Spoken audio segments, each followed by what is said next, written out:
안녕하세요. 청강TV의 김인숙입니다. 사랑의 친척, 즉 관심에 대한 인생 문장을 시작합니다.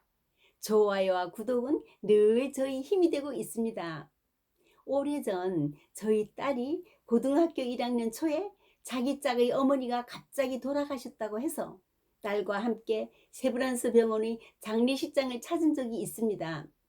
조의금을 전달하려고 친구의 이름을 물었더니 모른다고 했습니다. 저는 깜짝 놀라, 아니 옆의 짝 이름도 모른단 말이니? 그럼 지금까지 친구를 어떻게 불렀어? 했더니 그냥 야라고 불렀지요. 그러나 전혀 불편함이 없었다고 하면서 아마 그 애도 내 이름을 모를 거예요 해서 심하게 꾸중을 한 적이 있습니다. 이런 속담이 있죠. 3년 남의 집 살고 주인성 묻는다. 3년 동안이나 한 집에서 살면서 주인성을 몰라서 묻는다는 뜻으로 주위에서 벌어지는 일에 전혀 무관심한 사람이 어쩌다가 관심을 가지는 경우를 비유적으로 이루는 말입니다. 미국의 킴볼은 교회에서 아이들을 가르치는 교사였는데 무디란 아이가 결석을 하여 사람들에게 물어 그가 일하고 있는 구두방으로 찾아갔습니다. 무디는 생활이 어려워 구두수선으로 생활비를 벌었습니다. 킴볼은 그를 기억하고 그가 일하는 곳까지 찾아가 그의 손을 잡고 기도해 주었지요. 무디는 다시 교회를 찾았고 훗날 사람들을 변화시킨 대부흥사로 이름을 떨치게 되었습니다. 한 소년에 대한 교사의 작은 관심이 소년을 훌륭한 전도자로 성장시킨 것입니다. 지금 우리 주변에는 어떤 사람들이 있습니까? 누구든지 사랑의 눈으로 바라보고 응원해 주십시오. 그의 미래가 세상을 변화시키게 될 것입니다. 어떤 분이 간호학 수업을 시작한 지 2달 남짓 되었을 때 수업 시간에 퀴즈 시험을 보게 되었습니다.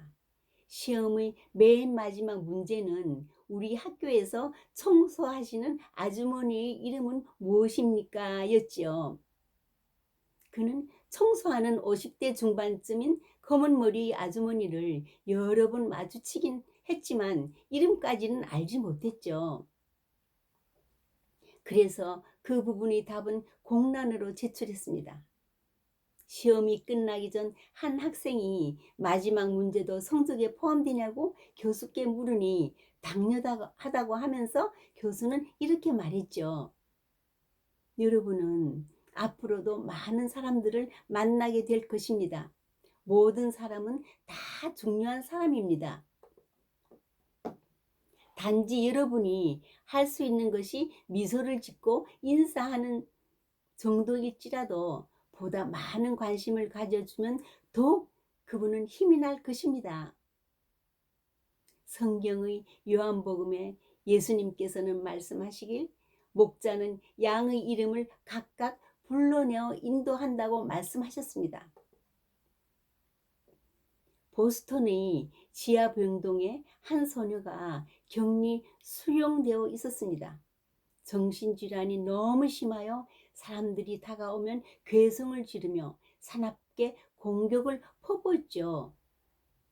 의사들은 회복 불가능을 선언하고 독방에 수용했죠. 그의 가족들도 더 이상 딸에게 미련을 갖지 않고 차라리 태어나지 않았어야 했는데 라며 면회하는 것을 중단했습니다. 그런데 한 은퇴한 나이 많은 간호사가 이 소녀에게 사랑을 쏟기 시작했죠. 처음 8개월 동안은 이 간호사에게도 공격적이고 마음의 문을 닫았지만 꾸준히 지극한 사랑으로 지도한 결과 소녀는 마음의 문을 열고 그의 사랑을 받아들여 정신질환에서 완전히 해방되어 봉사의 삶을 살았습니다. 이 소녀의 이름은 앤 설리번, 훗날 헬렌 켈러의 위대한 스승의 이름입니다. 마음의 병을 치유하는 최고의 묘약은 사랑과 관심입니다. 한 학생이 라프에게 물었습니다. 가난한 사람들은 오히려 남을 돕는데 왜 부자들은 가난한 사람들을 돕지 않을까요? 라삐가 유리창 밖을 보게 무엇이 보이냐? 아이의 손을 잡고 가는 사람과 자동차가 보입니다. 그럼 벽에 걸린 거울을 보게 제 얼굴밖에 보이는 것이 없습니다. 그러자 라삐가 그렇지, 창이나 거울이나 똑같은 유리로 만들었지. 하지만 유리에 약간의 은칠을 하면 자기 얼굴밖에 볼 수 없기 때문이지. 많은 부자들의 관심은 자기 일에만 있기 때문에 가난한 사람의 사정은 눈에 보이지 않는 거란다. 존 템플턴은 타인에게 줄 수 있는 가장 큰 선물은 순수한 관심뿐이라는 걸 기억하라. 관심이란 사랑입니다. 사랑의 반대말은 미움이 아니라 무관심이라고도 합니다. 우리가 사랑을 베푼다는 것은 관심을 기울이는 것, 관심을 기울이면 거기에 사랑의 해답이 있습니다. 트라이언 에드워즈는 좋은 기억력의 비결은 주의력이며 어떤 대상에 대한 주의력은 그에 대한 우리의 관심에 달려 있다. 우리는 마음에 깊은 인상을 남긴 것들은 쉽게 잊지 못한다라고 했습니다. 처녀 총각이 맞선을 보고 있었는데 두 사람 모두 상대가 마음에 들지 않아 관심이 전혀 없어 빨리 자리를 뜨고 싶었습니다. 서로 어떻게 이 자리를 모면할까 생각하는데 마침 남자의 핸드폰이 울렸습니다. 잠깐 나갔다 오더니 죄송합니다. 저희 할아버지가 돌아가셨다는군요. 가봐야겠네요. 이 말을 듣고 여자가 말했죠. 휴, 다행이네요. 그쪽 할아버지가 안 돌아가셨다면 저희 할아버지께서 돌아가실 뻔했어요. 오늘도 내 옆에 있는 사람에게 더욱 관심과 사랑을 베푸는 보람된 날이 되십시오. 감사합니다.